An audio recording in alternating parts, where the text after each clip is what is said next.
O que acontece, né?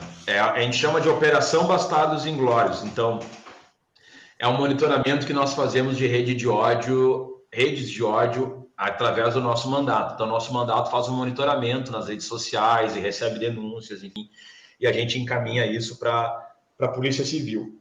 E já conseguimos aí pelo menos 2 prisões e alguns mandados de busca e apreensão, inclusive indiciamentos.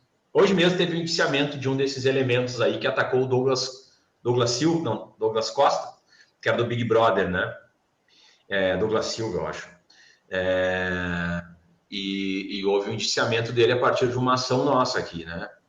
Esse indivíduo, ele participava de uma rede de Deep Web, né? Uma rede de essas chats aí que eles organizam ataques a escolas e propagam conteúdo racista, de LGBT-fóbico e também de pedofilia.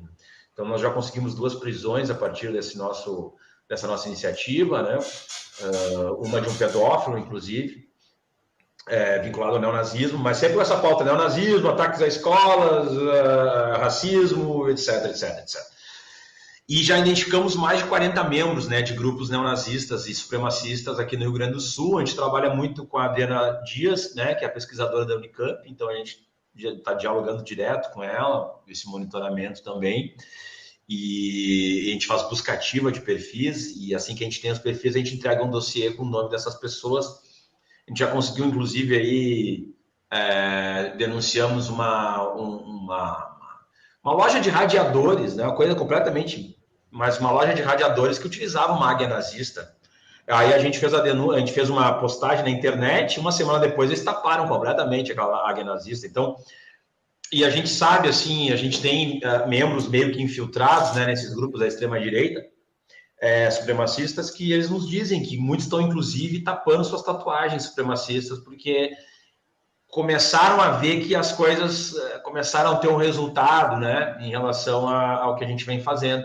Então, os grupos têm recuado, né? Esses grupos estavam muito, muito expostos, assim, muito abertamente, fazendo propaganda, e a gente começou a atuar, e a delegacia também de polícia de combate à intolerância, é bom que se diga, né? Uma delegacia muito importante, tem feito um trabalho essencial no combate ao racismo aqui no Rio Grande do Sul, e a LGBTfobia também, e eles têm mostrado resultado, com prisões, com mandados, com operações, etc. Então, isso tem feito esses grupos meio que recuarem, continuam muito, né, agressivos ainda, mas bem mais recuados. Agora, isso, claro, ó, esse aqui que a gente traz foi o dia que invadiram aqui a Câmara Municipal, que nós tínhamos aqui uma votação sobre o passaporte vacinal naquela época, e os antivacinas vieram para cá, trouxeram uma suástica para dentro da Câmara Municipal, e nós atuamos ali. Eu arranquei a suástica da mão do indivíduo que tinha trazido. Na verdade, era uma mulher, mas ela tinha passado por um terceiro na hora de fugir. E aí eu disse que tinha que ser apreendido o material, etc. A gente entrou aqui em conflito físico, né? E um desses membros aí que invadiu a Câmara Municipal foram os mesmos que fizeram uma dramatização imitando a Ku Klux Klan lá no Parcão, que tinha um enforcamento. Isso aí virou matéria nacional, inclusive, que eles usavam as roupas da Ku Klux Klan e tal. Esse indivíduo que invadiu aqui a Câmara e que também estava nessa manifestação da Ku Klux Klan e que antes estava na frente do Palácio Piratini aqui, que é o do governador do estado, né, o Palácio do Governo do Estado do Rio Grande do Sul, pedindo fechamento do Congresso, do STF, e uma das lideranças utilizou uma frase, né, o trabalho liberta. Para quem não sabe, isso é uma frase dos campos de concentração nazistas. Essas mesmas pessoas, né, estavam aqui na Câmara nesse dia, e a partir da minha atuação e da minha denúncia, eles ajuizaram um processo contra mim. Então, hoje eu respondo um processo civil de indenização porque eu chamei eles de membros que tinham feito a dramatização da Ku Klux Klan e foram indiciados, inclusive, pela polícia. Mas aqui no judiciário eles se acham no direito de entrar com ações judiciais para tentar nos calar.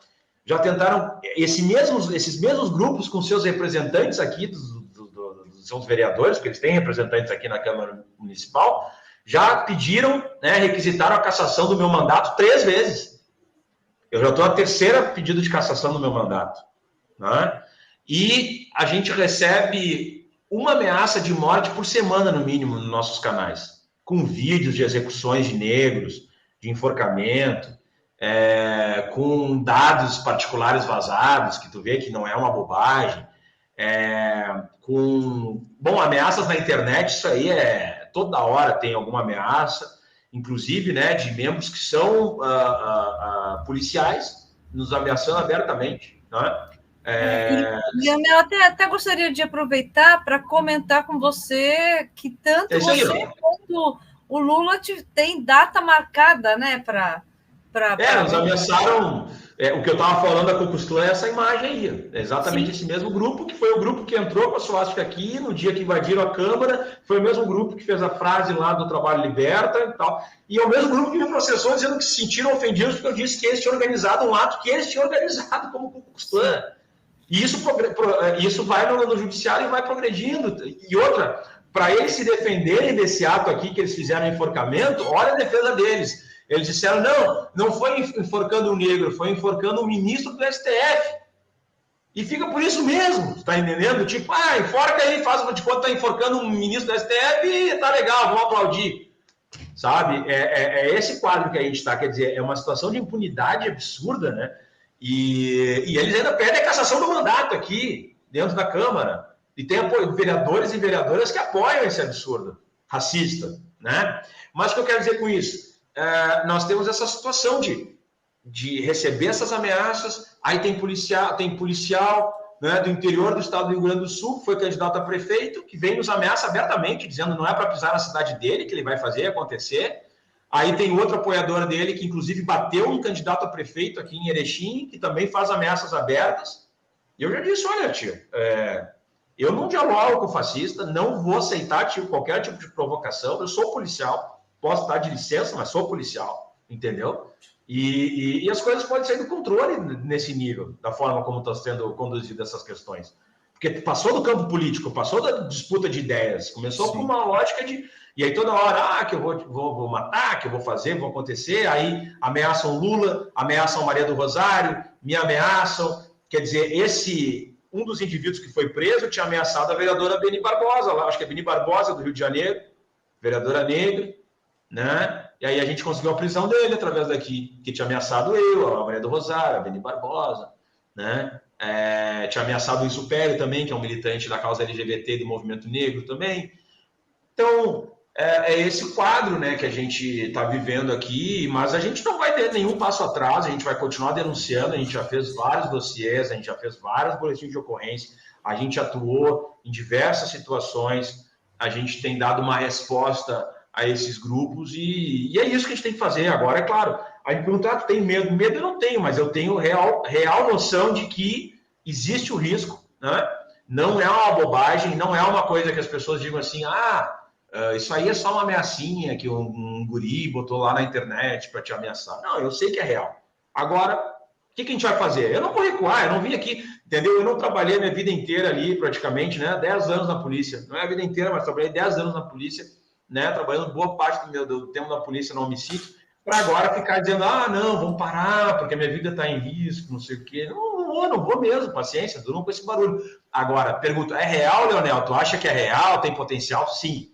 Eu acho que tem potencial. Eu acredito que isso vai expandir para essa eleição que a gente vai ter em nível federal. Nós teremos atos violentos, pessoas armadas fazendo ações violentas, criminosas.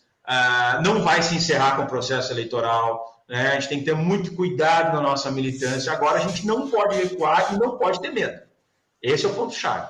Né? A gente tem que saber como lidar com isso, como a gente vai ter estratégias de continuar fazendo o nosso enfrentamento, mas também nos protegendo com pessoas, com uma rede de apoio, com vídeos sendo gravados, entende? Com acessos à polícia e ao judiciário, ao Ministério Público, entende? É por aí, porque agora que a gente tem que ter noção que o risco é real e que ele vai acontecer esse tipo de situação, não tem dúvida nenhuma. Regina, desculpa. Não, vai lá, eu ia falar exatamente para você colocar. Não, isso que o Leonel está falando é uma coisa assim que, na verdade, nós não nos damos conta, na verdade, porque essa visibilidade que tá na mídia, que todos estamos, na verdade, né? Seja de qualquer uma. Por exemplo, o Leonel, eu fiz uma pesquisinha aqui, no Instagram tem 73 mil seguidores, no Twitter 105 mil, no Facebook 109 mil, no YouTube 47 mil, E para mim, assim, sou pequenininho, né? Nas redes são dados fantásticos, né? Vamos falar assim. E eu particularmente acabei conhecendo o Leonel através do meu filho. Meu filho disse: ô pai, eu já era meio maluco aqui, né, com a questão de atacar bolsonarista e tal nas redes sociais aqui. E o meu filho disse: ô pai, tu não conhece o Leonel Hadi? E faz uns 2 anos e meio, mais ou menos. Daí eu disse: não conheço. Daí ele: não, olha uns vídeos aqui comigo. Eu olhei com ele uns 2, 3 vídeos, né, do Leonel. Encarando mesmo, do lá o cara que tinha chamado ele, não sei o que, lá na rede social, foi lá e encarou o cara lá no meio do protesto dele mesmo lá, né? Cara, aquilo eu achei fantástico. O que eu fazia no WhatsApp aqui, ele fazia na real lá. Pô, mas aí sim, esse cara me representa, esse cara aí me representa. Agora, a pergunta que eu tenho é a seguinte, ó. Como é que começou tudo isso? Como é que foi o primeiro passo? Como é que foi a primeira vez? Onde é que iniciou isso? Chegou nos números fantásticos aqui, não foi do nada, é muito trabalho, muita exposição na mídia, né? Mas como é que começou isso? Onde é que nasceu a ideia, assim, vou encarar esse cara aí, porque... E tem outros também, né? Outros vídeos, né? É que, na verdade, diferentemente, né, de influenciadores aí que tem uma rede gigantesca de 1 milhão, não sei o quê, né? Sim. O que acontece? Eu nunca tive essa preocupação com ser influenciador ou formação de rede. Nada. Mesmo hoje, né? Claro, a gente tem alguma certa estrutura, assim, de pensar como é que vamos fazer as postagens, para não ficar uma coisa enfadonha, para não ficar uma coisa também muito amadora, né? Então, a gente tem essa preocupação nesse sentido. Sim, não vamos dizer claro. Que a coisa, toda hora sai uma coisa da cabeça e faz. Não, tem uma certa lógica, mas o que eu quero dizer, essa lógica ela é muito genuína, entende? São coisas muito assim, ó, de pegar a situação do momento e bancar aquilo e tocar para frente. E foi assim que a gente cresceu nas redes, não foi numa estratégia, sabe? Porque seria muito fácil, por exemplo, eu como policial ter uma estratégia de marketing para crescer em cima disso. Começa a mostrar operações toda hora, começa a narrar não sei o quê, e mostra arma, vai naturalmente, começa a mostrar prisão, prendemos aqui o estuprador, não sei o quê, prendi bastante gente, entendeu? Honestamente, quem me conhece, assim, quem trabalhou comigo sabe, eu era policial linha de frente, fazia operação, não é? Poderia perfeitamente, sabe, aquela coisa de pegar e trabalhar com essa lógica de, operação, ver aqui, menos um vagabundo na rua e tal. Poderia, entendeu? Isso provavelmente teria expandido a minha rede, tivesse uma estratégia de marketing e tal. Nunca teve, entendeu? Quer dizer, esse crescimento ele foi muito orgânico e a gente também nunca teve impulsionamento, entendeu? Nunca teve uma questão de botar dinheiro e tal. Claro, algumas ações de campanha a gente fazia para as pessoas conhecerem e tal, mas a gente nunca despejou, assim, a gente não tem monetização nenhum canal. Então é muito autônomo, né? E a gente pede para as pessoas até nos seguirem mesmo, para do tipo, olha, vamos ajudar, né? É importante. Sim. Mas o que acontece? De onde é que surgiu isso? Na verdade, cara, eu não sei de onde é que surgiu isso, porque na verdade eu fui alçado. Na verdade, quem me formatou como alguém da disputa política e de que tem alguma relevância na internet, mesmo pequena e tal, foi a direita. Né? Eu fui empurrado, digamos, onde eu estou hoje é uma responsabilidade total da extrema-direita e da direita. Por que acontece? Eu vinha numa boa, trabalhando na polícia, sem nenhum problema, sem nenhuma pretensão político-eleitoral. Tá? O que acontece? Minha mãe fundou o PT em 80, né? Minha mãe fundou o PT em 80. Minha mãe é uma das fundadoras do PT, com o Olívio Dutra, Sindicato dos Bancários e tal. Então, quer dizer, eu nasci bem nessa formação do PT. Meu pai fundou o PDT, por isso que o meu nome é Leonel. Meu pai fundou o PDT em 79, minha mãe fundou o PT em 80. Depois se separaram, né? Acho que essa questão política até deu esse problema. E meu nome é Leonel por causa do Leonel Brizola, mas eu nasci no meio da formação do PT, luta sindical, direta. Eu nasci nesse contexto de ser criança e ficar, sabe, engatinhando em reunião de sindicato, aquela função, etc e tal. Bom, o que acontece? Bom, é óbvio que eu sempre fui um cara vinculado à política, mas eu nunca tive a ideia de dizer, eu vou ser candidato, eu serei vereador, eu serei deputado, eu nunca tive isso. Mas eu tinha essa lógica de debater política, de defender os posicionamentos, de fazer campanha. Eu pegava panfleto, entendeu? Ia lá no comitê, pegava panfleto e distribuía. Eu me filiei ao PT em 99, tá? Eu me filiei ao PT em 99 e a primeira vez que eu vou ser candidato é 2016. Então tem um tempo muito grande, né? E ninguém me conhecia no PT antes de 2016. Por que eu apareço no PT em 2016 e me candidato a vereador em 2016? Porque lá em 2014 estava naquela função do segundo turno aqui, a Dilma tomando um sarrafo em nível federal, né, aquela questão com a Aécio, e aqui no Rio Grande do Sul a gente passando por uma situação muito dura entre o Sartori e o Tarso Genro. O Tarso Genro nitidamente ia perder a eleição, tinha 40% dos votos, o Sartori tinha 60% dos votos, e eu, como policial, né, eu ficava meio pasmo, porque o Tarso tinha feito um bom trabalho em relação ao Estado, não é perfeito, mas um bom trabalho em relação ao Estado, tinha sido um bom governador, e tinha feito um bom trabalho em relação aos servidores públicos, e em especial aos servidores da segurança pública. E eu pensei o seguinte, o Tarso vai perder essa eleição, estamos no segundo turno, e o que eu posso fazer? Não está adiantando fazer campanha, eu vou fazer um vídeo. Peguei meu celular, olha pessoal, eu sou policial civil, e eu quero dizer que o Tarso Genro foi o melhor governador da história para a segurança pública, o Sartori representa o neoliberalismo, que vai acabar com o serviço público, etc, etc, etc. Esse vídeo é o que inicia a minha trajetória dentro das redes sociais, na verdade. Ele é a pedra fundamental. Diz, olha, o Rodrigo apareceu nas redes sociais. Foi esse vídeo em 2014, no período entre o primeiro e o segundo turno das eleições para governador de 2014. Esse vídeo foi lançado no meu Facebook, que tinha 3 mil seguidores. Eu tinha 3 mil amigos no perfil do Facebook. É que todo mundo tem isso, 3 mil amigos, né, no perfil do Facebook. Era isso. Só que esse vídeo ele viralizou, ele deu 200, 300 mil visualizações em 2, 3 dias, entendeu? E eu não fazia ideia do que estava acontecendo. Mas, claro, eu era um policial no momento que a Lava Jato vinha avançando e que dizia que o PT era criminoso, que o PT era corrupto, que defendia vagabundo, não sei o que. Então, era um policial defendendo o PT no momento do segundo turno de uma eleição. Isso reverberou. É por isso que eu chamo a atenção para a esquerda, como a esquerda ela é ignorante em relação ao potencial do debate sobre segurança pública. Porque, nitidamente, isso balançou a extrema-direita. Porque daí, a coordenação da campanha do Sartori chamou uma reunião de emergência, isso que o Sartori tinha 60%. Chamou uma reunião de emergência, onde eles exigiram que o delegado que trabalhava comigo na minha delegacia me punisse. A coordenação de campanha do Sartori se prestou a pegar um agente lá da ponta, trabalhava lá na delegacia, ninguém conhecia na rede social, e disse, olha, isso meu delegado falou, o delegado que trabalhava comigo me falou. Ele chegou e disse o seguinte, Leonel, sabe que eu sou do Partido Progressista, olha, era do PP. Apoiava na Amélia Lemos, que era candidata do período, estou apoiando o Sartori, mas o teu vídeo chegou na coordenação de campanha do Sartori e que os delegados ali que estavam coordenando a campanha chamaram uma reunião de emergência para punir o teu caso que ninguém te conhecia. E aí o que acontece? Aí ele me falou, e aí ele deu a palavra de que eu digo assim, essa foi... Se eu pudesse voltar no tempo e gravar aquilo, eu disse, cara, é aqui que inicia a coisa. Aí ele chegou e disse para mim, Leonel, vou dizer uma coisa para ti. Eles queriam te punir e eu disse que não ia te punir porque não tem nenhum fundamento jurídico para isso. Tu estava fora do teu horário de trabalho. Tu falar que tu é policial, tanto faz, né? Tu não estava no teu horário de trabalho, tu não debate política dentro da delegacia, tu nunca fez proselitismo nenhum. Então eu não vou te punir nada. Sempre foi um bom policial, a gente divergia nos debates sobre política, mas assim, sempre muito respeitoso. Então é o seguinte, eu não vou te punir. Só vou te dizer o seguinte, eles vão te punir. Então tu abre o teu olho. E eu, idiota, pensei comigo, por que eles vão punir um policial que está trabalhando lá na linha de frente, que ninguém conhece na rede social, não tem relevância nenhuma? Pensei, dane-se. Bom, o Sartori ganhou a eleição. E aí, em 2015, ele já inicia o governo aqui no Rio Grande do Sul, metendo a mão. Ele arrebenta professores, começa a fechar postos da Brigada Militar, que é a nossa Polícia Militar, né?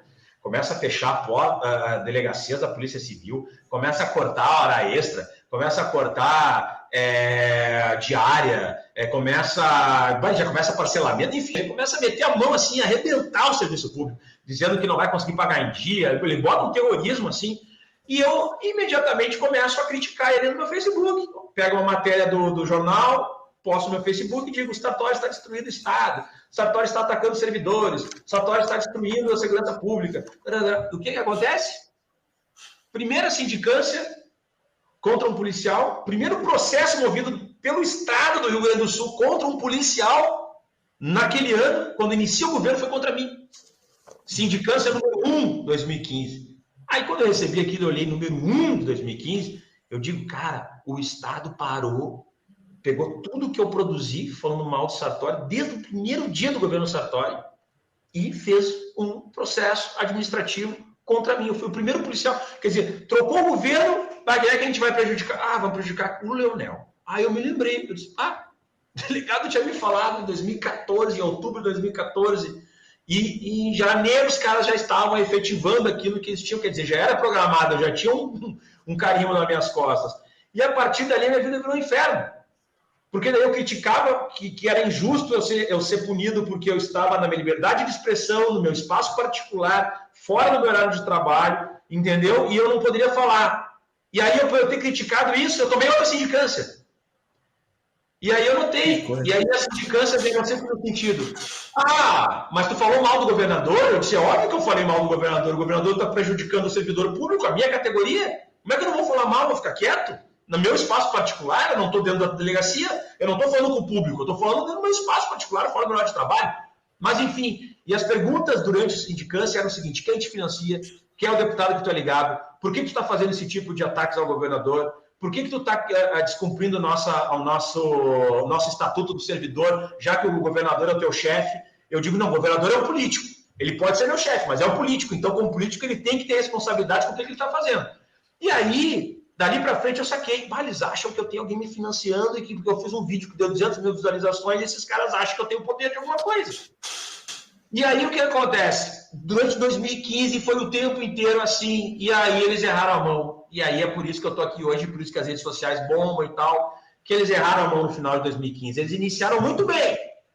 Eu quase recuei, eu quase me botei dentro do armário e digo: não vou mais meter a mão, não vou mais falar sobre isso, porque está muito pesado ficar chamando toda hora sindicato, e no sindicato, chamar advogado do sindicato para me defender, porque eu estou defendendo o serviço público. E eles erraram a mão, e aí me colocaram aqui hoje. Então eu digo: se eu tenho que agradecer alguém, eu agradeço muito ao Sartori e todas essas pessoas para estar aqui hoje, porque se não fosse eles, eu não estaria aqui. O que eles fizeram? Eles pegaram o meu pai, que faleceu 2 meses depois que eles iniciaram o procedimento. Pegaram o meu pai em coma, tetraplégico, entubado. Nossa. E aí que eu disse: vocês passaram do limite. E aí a nossa guerra ficou particular. Por que acontece? Eles ficaram me perseguindo, me monitorando na rede social, etc. E a coisa começou a piorar, começou a atrasar salário. E aí o que acontece? Começou a faltar papel na delegacia. Então as pessoas não conseguiam registrar a ocorrência na delegacia. E eu estava de férias porque meu pai ficou tetraplégico. Teve Guilherme Barreto, ficou tetraplégico, entubado, em coma. Tá? E aí eu, imediatamente, eu peguei minhas férias. Eu disse: vou pegar férias, vou cuidar do meu pai na UTI. Mas eu falei para os colegas na delegacia ainda: não, mas assim que acabar as férias, mesmo meu pai seguindo na UTI, eu vou voltar a trabalhar, porque tinha pouco efetivo e tal. Eu não vou pedir licença, acompanhamento de familiar, que eu teria direito. Mas eu vou voltar para trabalhar, tá, pessoal? Beleza, saí da delegacia, passou 2, 3 semanas, começou a faltar papel na delegacia. Olhei no WhatsApp: tá faltando papel. E aí vem o drama. Postei no Facebook: o governador Sartori está destruindo a Polícia Civil, que tem 175 anos, em menos de 11 meses. Não tem papel para registrar a ocorrência nas delegacias. A população estava tendo muito roubo de veículo, né? A população tem o veículo roubado e não consegue registrar a ocorrência. E aí o que aconteceu? Imediatamente, um dos delegados que me perseguia escreveu: quem te passou essa informação? Estou levando ao superior hierárquico. E aí eu pensei comigo, era 11 da noite. Aí eu pensei comigo: eu disse para ele: olha, tia, se o papel voltar, eu apago a postagem. Mas está acontecendo e eu não vou deixar isso acontecer com a instituição, com o serviço público. Resumindo, volto das férias, boto meu pé na delegacia, 5 minutos depois toco o telefone: Leonel chegou? Chegou. Leonel, tá vindo uma sindicância para ti porque tu falou que faltou papel. Daí eu disse assim: eu vou dizer uma coisa para vocês. Vocês sabiam que meu pai está em coma, vocês sabiam que eu tinha tirado férias para cuidar do meu pai, vocês sabiam que meu pai está entubado, vocês sabiam que meu pai provavelmente vai morrer. Meu pai morreu 2 meses depois.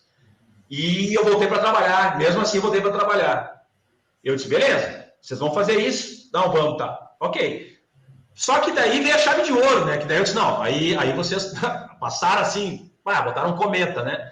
Eu estou na delegacia, sentado lá no meu gabinete, tal. Quando eu olho para a janela, eles me vão entregar a porcaria da sindicância numa viatura ostensiva, preta e branca, um giroflash. Imagina, só na tua casa, de repente, ou no teu trabalho, chega uma viatura da polícia lá, desce 2 policiais na frente de todo mundo. E eu fiquei sentado olhando assim: mas meus colegas aqui da delegacia vão achar que eu sou ladrão. Porque se bota uma viatura assim na porta da delegacia, desce 2 policiais, entrega um material para ti na tua mesa. Por Leonel, assim, vão achar que eu tô roubando as pessoas, né, cara? Por causa daí eu falei: Para quem que é da sindicância? Aí ela disse assim, porque tu disse que faltou papel. Papel para sindicância não tem problema, mas lá para a população não tem. E aí elas foram embora, as colegas foram embora e tal, aí eu fiquei olhando assim, eu disse, cara, essa humilhação, eu disse assim, meu Deus do céu, cara, eu estou defendendo a minha instituição, eu estou defendendo o serviço público, e vocês vão me colocar numa situação dessa de me humilhar na frente dos meus colegas, com meu pai entubado, cara. E a partir dali eu disse assim, o que eu vou fazer? Porque eu sempre digo, eu tinha três opções. Ou eu virava uma meta do tipo, não vou mais falar sobre política, faço o que quiser, eu não estou nem aí, não vou mais me meter nisso. Ou eu me dava um tiro na cabeça dentro da delegacia, botando assim, culpa do Sartori, dane-se, ou eu ia pra guerra. Suicida também, né? Porque é óbvio que ia ter um preço. Óbvio. E aí eu pensei, cara, o que eu vou fazer? Eu disse assim, pai, eu só tenho rede social. Era o período que a Dilma estava sofrendo o golpe, era 2016. Nitidamente ela ia sofrer o golpe. Os servidores públicos estavam sendo ferrados, assim, no estado de uma forma absurda. Aí eu pensei comigo, cara, a única coisa que eu posso fazer é pegar 3 meses de licença para concorrer ao mandato eletivo, que daí eu não vou ser policial. Esses 3 meses eu falo tudo que eu quiser sobre esses caras, porque eles vão dizer, mas o Leonel não é... Não, eu sou policial, né? Entre aspas. Então eu tenho liberdade, porque eu sou candidato. Aí eu liguei para um amigo meu, eu disse, mandei mensagem para ele, cara, o padeiro, até hoje está mandando vídeo. Tu faz uns vídeos para mim. Não, eu faço uns vídeos para ti. Eu não tenho dinheiro, eu não tenho nada, velho, mas é o seguinte, eu não posso mais passar por isso. E eu quero gravar uns vídeos e sentar o pau nesses caras. Não, vamos gravar. E foi assim que começou a rede social, assim que começou o negócio. Aí o que aconteceu? Cheguei no PT, eu disse assim, olha, ninguém me conhece, vocês não me conhecem, né? Ninguém te conhece. Pois é, ninguém me conhece. Então, eu sou criador de 99, sempre fiz campanha pegando material, indo em caixinha, pegava a bandeira com a minha mãe. Ninguém me conhece aqui, porque eu não tenho vinculação nenhuma com o PT, apesar de ser filiado ao PT. Ninguém me conhece, mas é o seguinte, vocês não falam sobre segurança pública, o servidor público está sendo massacrado, o PT não fala sobre segurança pública, que vai ser o ponto central das próximas campanhas, tá? E eu vou vir aqui para bater geral, não vou ganhar essa eleição, mas vou bater geral, só vou avisar vocês que eu vou bater geral mesmo, porque o meu objetivo é esse, não é me eleger, porque eu sei que ninguém me conhece, ninguém vai votar em mim. Mas eu vou bater, porque eu preciso bater nesses caras.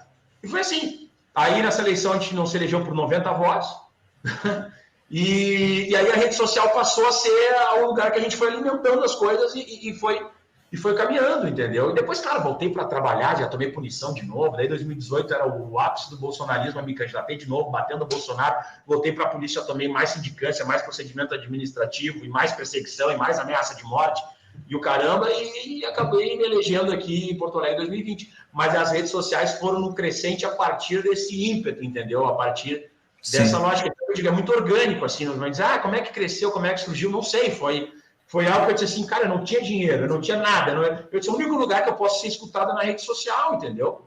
Só que, claro, fui muito queimado pela esquerda mesmo, porque eu sou policial. Não existe policial antifascismo. Não existe policial de esquerda. Todo policial é fascista. Todo policial não sei o quê. Não é PT porcaria nenhuma. Eu disse, cara, sabe? Tipo assim, aí começa a complicar nosso argumento, nosso debate, né? Fica uma piada, assim. Mas é isso, basicamente foi essa história das redes sociais. Dei toda essa volta para explicar um pouco por quê. Não, é muito interessante saber, né? Porque quem só olha o número assim, tem que ter um começo, tudo nasce de alguma coisa, né? Professora, como é que tá aí as... Vamos lá, é que a conversa tá tão boa aqui que a gente até acaba esquecendo, né? Leonel, você tem uma posição que dá orgulho de ser brasileiro. Dá orgulho mesmo, sabe? Porque, assim, eu me lembro muito no tempo da ditadura. Na ditadura, a gente saía na rua para poder brigar.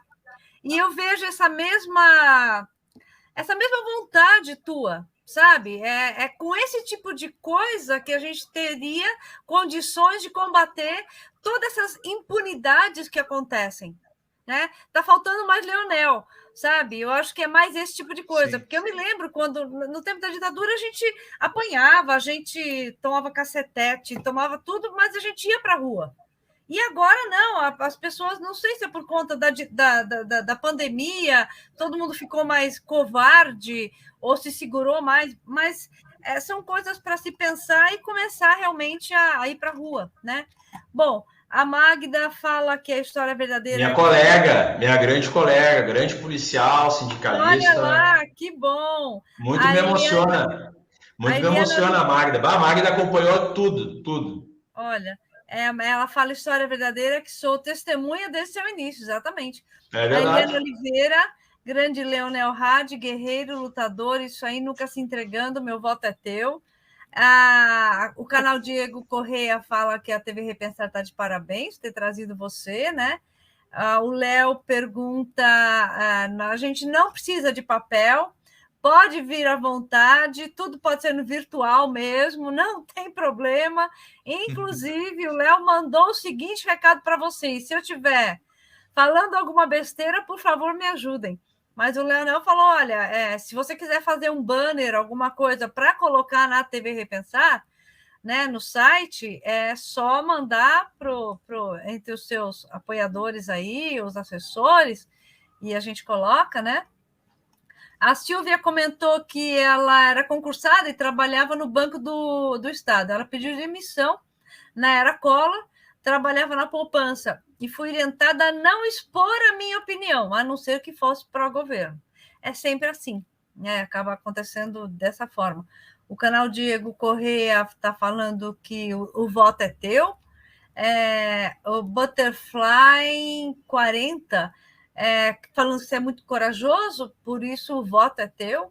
E essa repressão e para trabalhador, né, sofre quando é sindicalista dentro da empresa privada. Realmente, eu tive problemas também numa empresa pública, que eu fiz greves e, né, a Eliane comenta live incrível, parabéns a todos. O canal Diego Correia amei esse programa. Eu estou indo ao contrário, porque é tanta gente aqui. A camiseta do antifascista está virando marca registrada do Leonel, já está viralizando, né? Eu criei essa camiseta, né? Agora eu vejo um monte de gente usando, tá? Mas o que aconteceu, né? Essa camiseta fui eu que criei. O que acontece? Eu era membro do movimento dos policiais antifascismo, né? Tá. E aí eu saí do movimento dos policiais antifascismo em março, não, um pouquinho antes. Mas saí no início de 2020, tá? Quando teve aquela situação lá no Ceará envolvendo o Cid Gomes, aqueles policiais que se amotinaram e tal. Eu tomei uma posição que aqueles policiais eram milicianos, era uma movimentação da extrema-direita, e o movimento dos policiais antifascismo fez uma carta, né? Lançou uma nota dizendo que aquilo tinha acontecido por causa da falta da regulamentação da greve, meio que dizendo que estava ok aquela ação. Eu disse, não, eu não vou aceitar esse tipo de coisa. E aí eles disseram, não, mas nós somos a direção nacional, que tem que subordinar o que o movimento está dizendo como direção nacional e tal. E aí eu disse, não, para mim não me serve, né? Para mim não me serve. E aí eu me afastei, continuo tendo muito boas relações com o movimento, né? O máximo respeito, admiro demais o movimento, mas daí eu saí do movimento. Só que acontece, todas as minhas lives eu queria disputar a questão da bandeira nacional. Então, se for olhar minhas lives, geralmente tem uma bandeira do Brasil no fundo e tal, e eu fico na frente. E aí eu dizia o seguinte, mas eu como policial, com a bandeira do Brasil atrás, ninguém vai andar a mínima. A galera da esquerda vai, fascista e tal, vai pagar, né? Aí eu pensei comigo, mas eu tenho uma camiseta, e a camiseta dos policiais antifascistas fazia essa interlocução, né? Policiais antifascismo e tal. Fechava todos, policial antifascismo e tal. E eu perdi aquilo, eu fiquei pensando, o que eu vou fazer, né? Eu tenho que fazer alguma coisa.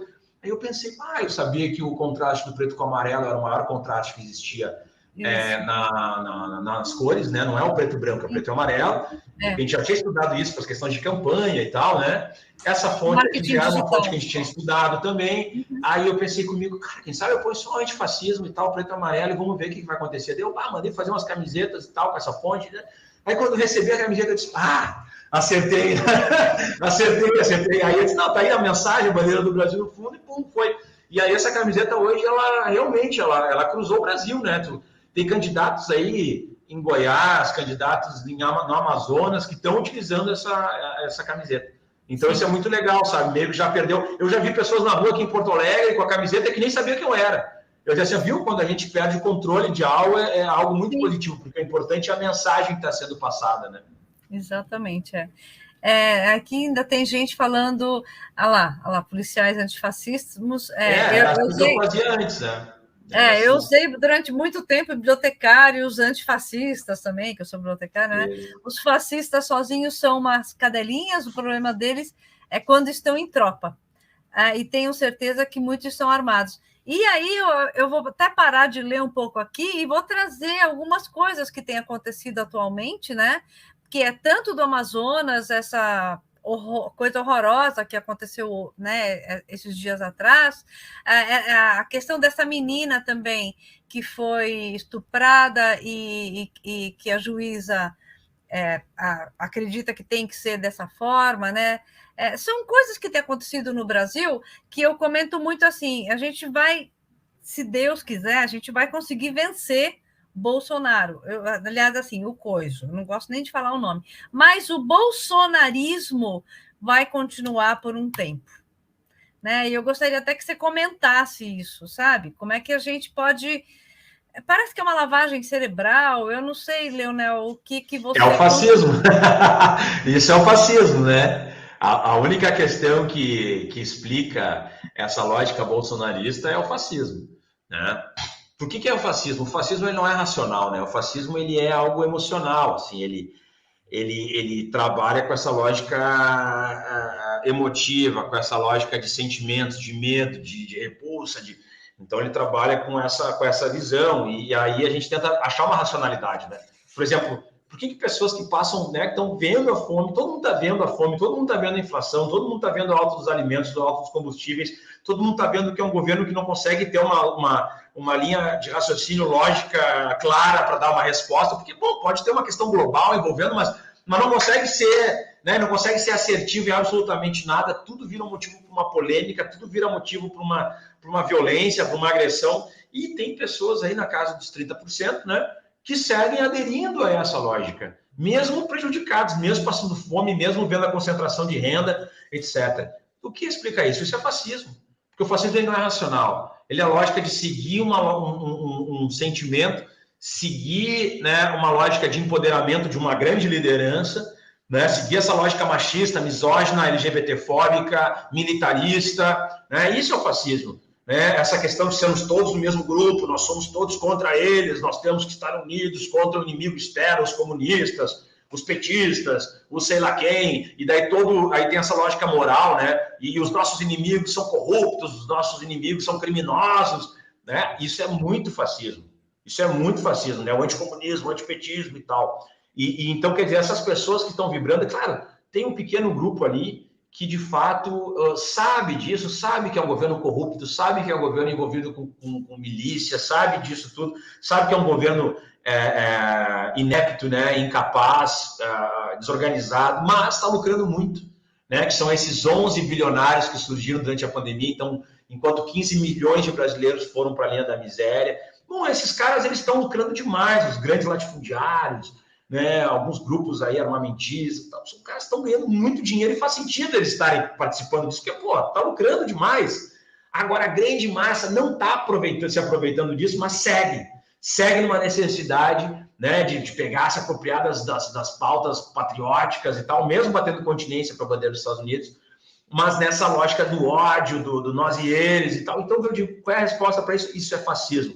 E o fascismo não vai acabar com uma eleição, não vai acabar, né? Acabou o processo eleitoral, se encerrou, ou o Lula assumiu e se encerrou. Isso é um processo de longo prazo, talvez de anos, que a gente vai ter que conviver com essas pautas extremistas, com essa violência, com essa lógica, né, misógina, machista, mesmo praticado por mulheres, né? Não é que a mulher seja machista, ela reproduz, por exemplo, essa juíza, ela reproduziu o básico do machismo, o básico da extrema-direita, o básico do fascismo, que é se apropriar, né, de uma menina, do corpo de uma menina, e dizer o que ela tem que fazer com o corpo dela. Quer dizer, não tem o mínimo sentido, né? Quem tem que determinar isso é a família, porque é uma criança, é incapaz ainda, né?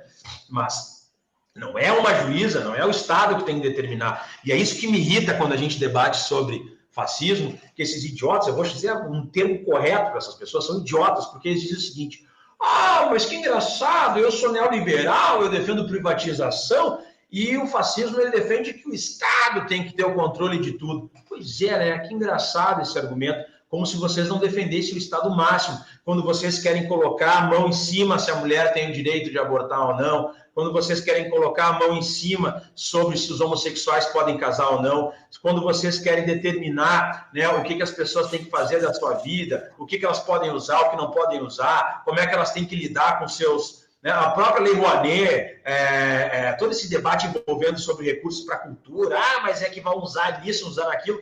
Isso, sinto muito dizer, que é o estado máximo. Isso é típico do fascismo. Né? O estado máximo não está vinculado somente na economia, ele está vinculado quando o Estado quer interferir na vida particular das pessoas. E é isso que essas pessoas defendem. Quando a gente quer que a polícia entre matando geral, quando o Estado tem que determinar quem vai viver, quem vai morrer. Isso é típico do fascismo. E essas pessoas que se dizem, entre aspas, liberais nos costumes, conservadores, né? Liberais na economia, conservadores nos costumes, o que elas estão querendo dizer? Conservador nos costumes eu quero o Estado máximo intervindo na vida das pessoas. Quem elas vão amar, deixar de amar, o que elas vão fazer ou deixar de fazer na sua vida particular, entendeu? Então, isso tem que ser trazido para o debate, porque é muito fácil ficar falando sobre economia. Eu quero entregar a Petrobras para a iniciativa privada. Grande porcaria, porque os nazistas também tinham a Porsche, os nazistas tinham Hugo Boss, os nazistas tinham a IBM, grandes corporações capitalistas, entendeu? Então, tu vai me dizer que não é compatível. É óbvio que é compatível. É óbvio que é compatível. Ou lá na Itália não tinha Lamborghini, não tinha não sei o quê, entendeu? Quer dizer, por favor, me dá um tempo, sabe? Essa coisa de, mas as grandes empresas não têm nada a ver com o grande Estado. Mentira. Então, é isso que tem acontecido no nosso país. Essa juíza é a prova cabal disso que eu estou falando. Entendeu? Ela desrespeitou a Constituição, ela desrespeitou a lei, ela desrespeitou uma menina de 11 anos, uma criança estuprada, tá? Que corre risco de vida hoje. Mas já passou do prazo. Passou do prazo porque fizeram uma chicana jurídica para botar essa criança numa casa especial, para não deixar ser julgado antes do prazo, justamente para depois usar esse argumento de que, mas extrapolou o tempo. Não vai dar, pessoal, sinto muito.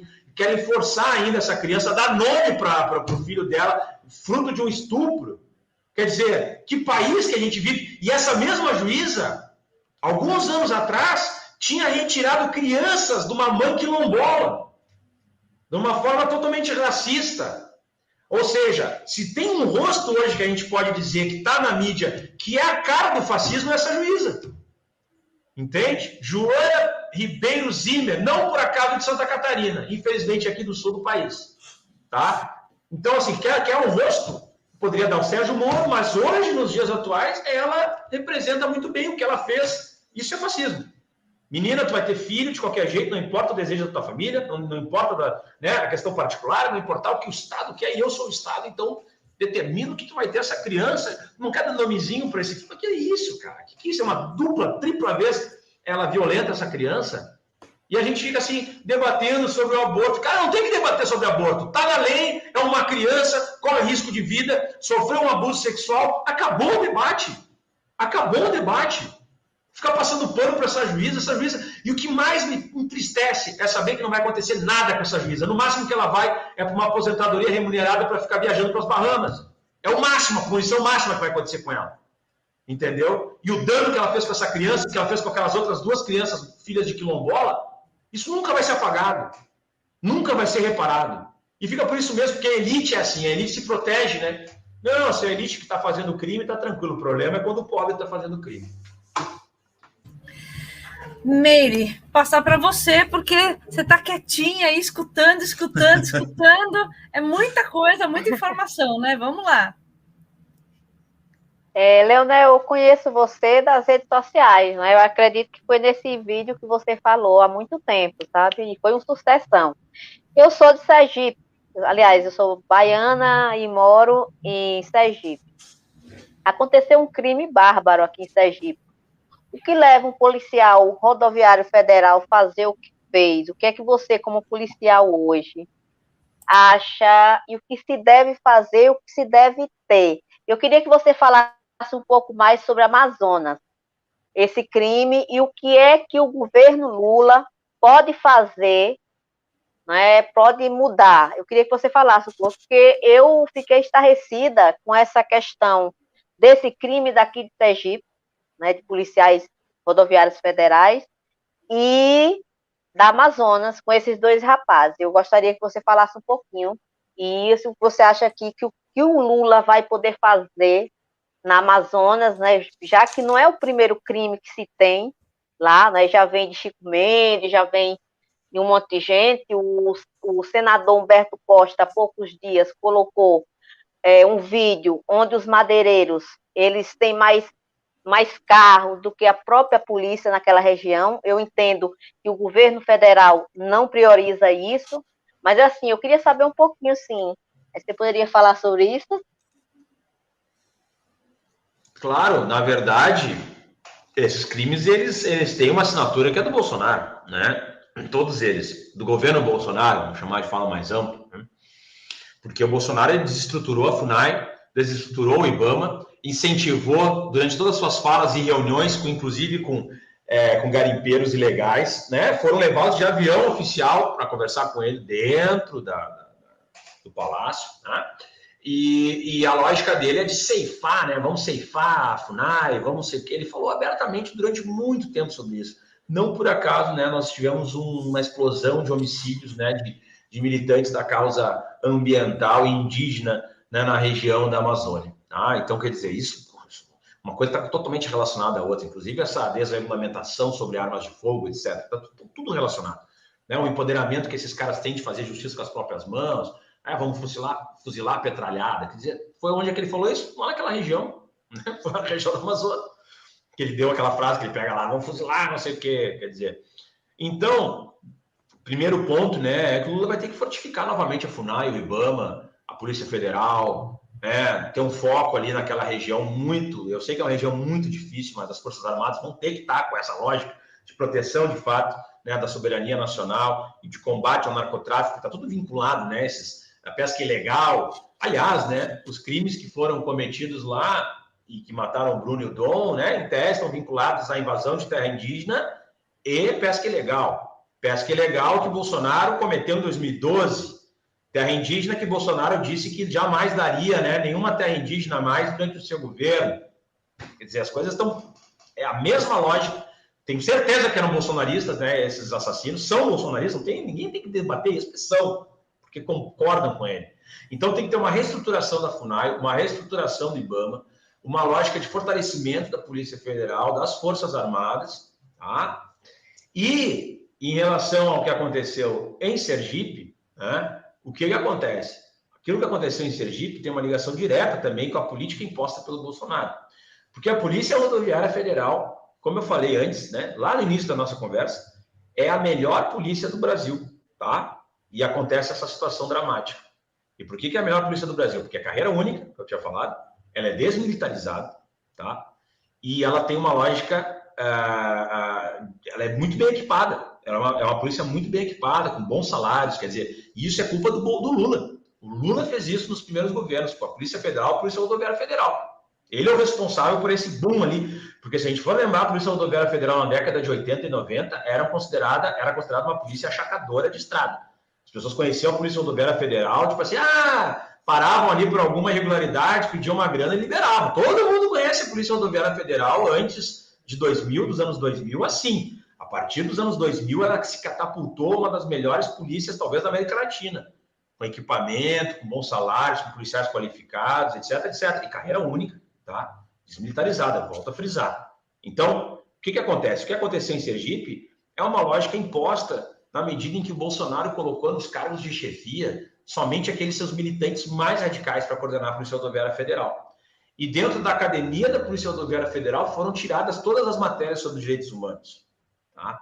E isso faz com que exista esse incentivo a abusos e empoderamento. Uma semana antes desse fato aí, desse homicídio qualificado cometido por 2 policiais à luz do dia, filmado, fartamente filmado, porque era impossível, né? Eu sempre saliento isso. O que acontece? Todo mundo que utiliza algum material dentro da polícia, por exemplo, tu vai usar uma arma menos letal, como gás, como choque, enfim, todo policial que tem esse equipamento consigo, por exemplo, eu tenho uma máquina, né, uma taser, que é uma pistola de choque, tá? Ou eu tenho comigo aqui uma granada de gás lacrimogêneo, ou eu tenho um spray de pimenta, tá? Todo policial que tiver com ele aquele equipamento é porque ele já passou pelo treinamento e ele já sofreu a ação daquele produto químico, ou daquele equipamento. Ou já levou choque, ou ele já levou o gás no rosto, ou ele já ficou no ambiente com gás lacrimogêneo, ele é obrigado, tá? Ele é obrigado, entendeu? O que acontece? Como ele é obrigado, é plenamente possível compreender que colocar gás lacrimogêneo no porta-malas de uma viatura fechada, num dia quente, né, num lugar hermético, durante 2 minutos, é certo que a pessoa vai morrer asfixiada. É certo. Porque qualquer um que sofreu a ação do gás lacrimogêneo sabe que retira o oxigênio, que não é para ser feito em um ambiente fechado, que não pode ser colocado durante um determinado tempo sem fluxo de oxigênio, né, naquela questão. Aquele indivíduo estava com os pés e com as mãos amarrados, né, as mãos algemadas, os pés amarrados. Ele tinha vindo de uma luta corporal anterior, ou seja, ele estava ofegante, já estava, né, o simples fato de ter colocado dentro de uma viatura hermeticamente fechada, com calor, já seria o suficiente para ele ter uma situação, né, de asfixia, uma situação de dificuldade de respirar. E eu não acho que é dolo eventual, eu acho que é homicídio doloso mesmo, qualificado pela tortura e pela asfixia. Tá? Eu não acho que é dolo eventual. Para mim é doloso mesmo, porque é impossível que tu vê uma pessoa se debatendo com a porta fechada, com o gás lacrimogêneo, e tu não compreender que tu vai causar óbito na pessoa, tu não querer aquele objetivo. Porque se o objetivo dele, se não fosse o óbito, seria bom, abre o porta-malas, deixou o cara meio tonto, abre o porta-malas, tira. E mesmo assim está fora de qualquer padrão de atuação da polícia. Não existe esse padrão de colocar gás dentro de uma viatura para deixar alguém que está nervoso ficar tranquilo. Ainda mais gás lacrimogênio. O gás de pimenta já é terrível, mas o gás lacrimogênio ele é 10 vezes pior nessa situação, porque ele intoxica, ele retira o oxigênio, e 2 minutos, olha, tem que ser o rei da apneia para conseguir sobreviver. Eu conheço poucas pessoas no mundo que ficam 2 minutos sem oxigênio, assim, tranquilo, né? E ainda com produto químico ainda nos olhos, no nariz e tudo aquilo ali, fechado, amarrado, se debatendo, quer dizer, pelo amor de Deus, né? E eu vou te dizer, todo mundo, a extrema-direita adora os Estados Unidos. Estados Unidos. Se fosse nos Estados Unidos, os 2 policiais já estariam presos, sinto informar, que é o que aconteceu com os assassinos de George Floyd. Os Estados Unidos não teve nenhum problema em botar na cadeia e condenar. Ou teve. E isso que é um país racista, um país que tem uma série de questões. Não é isso? Desculpa, e eu sinto muito, porque eu admiro demais a Polícia Rodoviária Federal e os policiais rodoviários federais, e são extremamente qualificados, são policiais extremamente capacitados, é a melhor polícia do Brasil, mas esse ato em específico, reportando, é absurdo. E o Bolsonaro, infelizmente, tem aparelhado de tal forma a Polícia Rodoviária Federal que a Polícia Rodoviária Federal acabou sendo, entre aspas, a polícia militar do Bolsonaro em nível federal. Que cumpre mandados onde não tem que ir, que sobe onde não tem que subir, que não...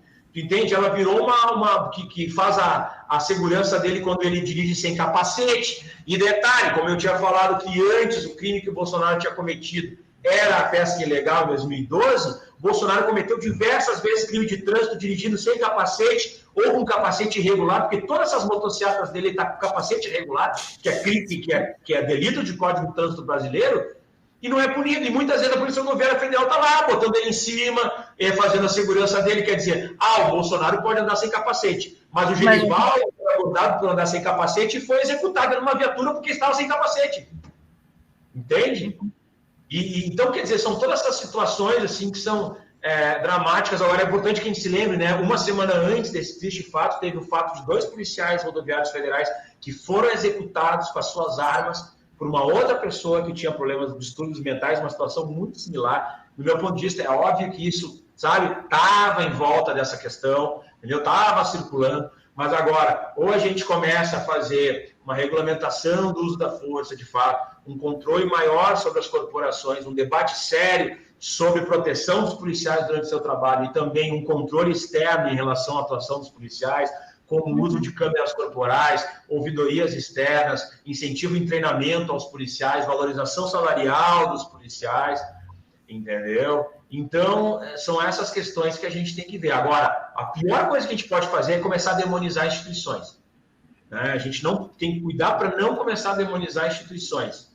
Porque se a gente começa a dizer, mas a Rodoviária Federal... Olha, aí a gente perde o debate, porque daí... Aí eu não vou poder falar com nenhum policial rodoviário federal, né? Porque daí como é que eu vou falar com o policial rodoviário federal se eu acho que toda instituição é não sei o quê? Eu tenho que entender quem é que está gerindo isso. O que é que está acontecendo com a repercussão? Quem é que faz o controle dessa instituição? Como é que está sendo gerida essa instituição? Quem é o comandante, né, digamos de forma geral, dessa corporação? Por que essa corporação que era exemplar há alguns anos atrás, hoje transformou numa força, né, paralela, assim, que age aparentemente descoordenada. Isso é gestão. Agora, jamais demonizar a instituição de forma ampliada. Eu sou contra demonizar. Acho que tem que pegar os casos. Aí sempre vem aquela piada, mas é um caso isolado, número não sei quanto mil, não sei o quê. Ok, então nós temos que ter meios de controle mais efetivos quanto a isso. Agora, eu não posso dizer que todo policial é fascista, todo policial é homicida, todo policial é autoritário, todo policial... Porque eu vou dizer, o meu exemplo é o seguinte, eu nunca entrei atirando numa operação e fazia operações 2, 3 vezes por semana.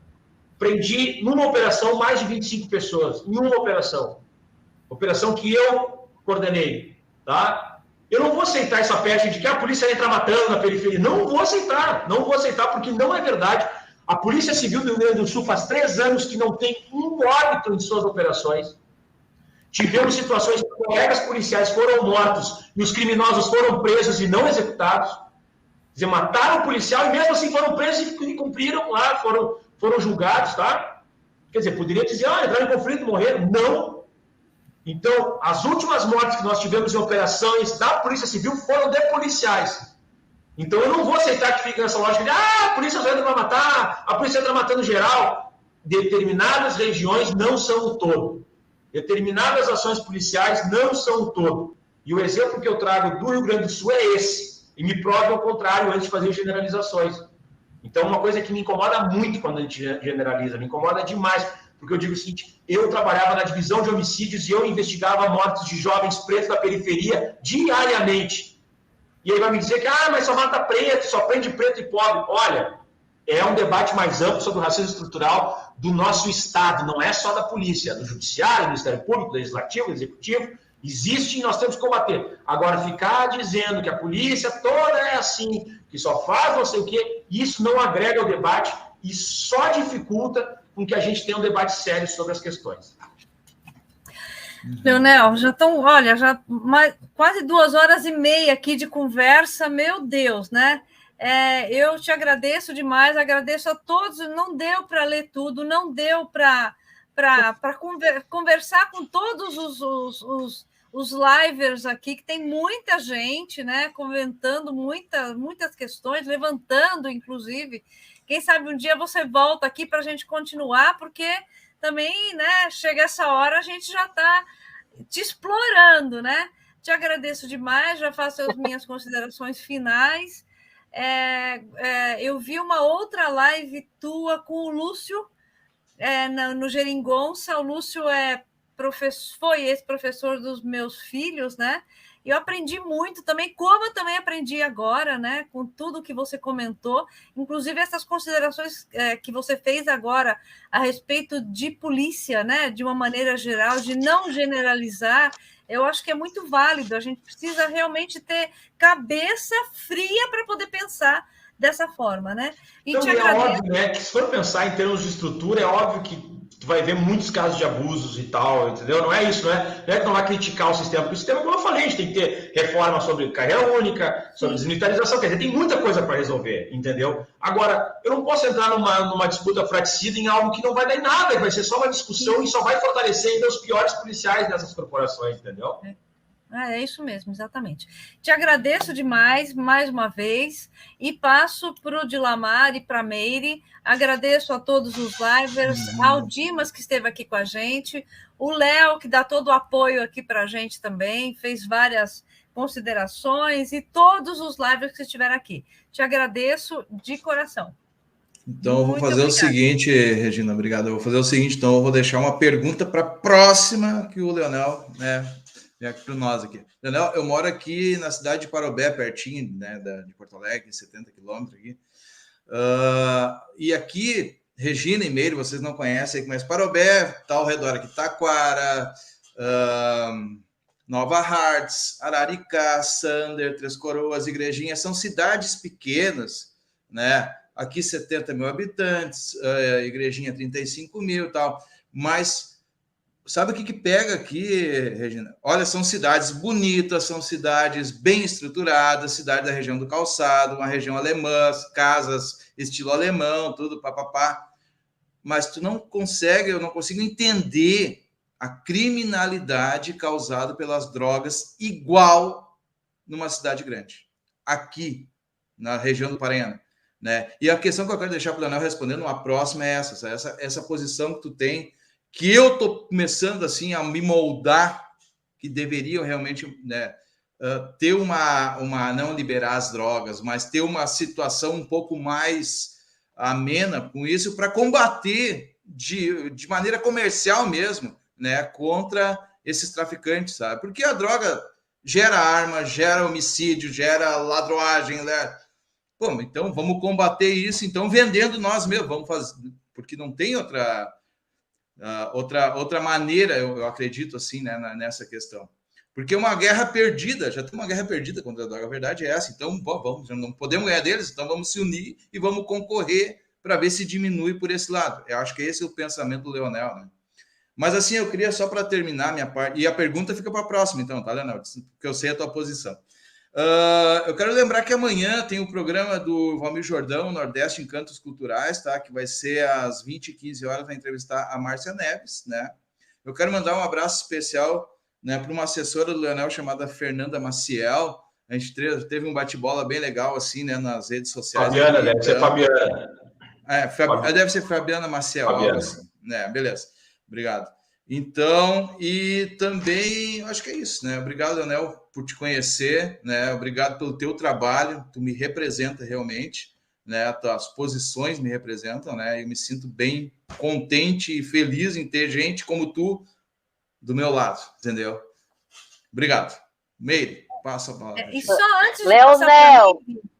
só antes de passar para Meire, eu acabei de saber agora há pouco que a tua prima é a Fernanda Melchiona, que ela vai estar aqui em São Paulo, ela é bibliotecária como eu, nós vamos estar com o stand do Conselho Regional de Biblioteconomia. Ela é uma prima por tabela, a gente chama de primo. Porque o que acontece? A gente tem as famílias, elas se juntam.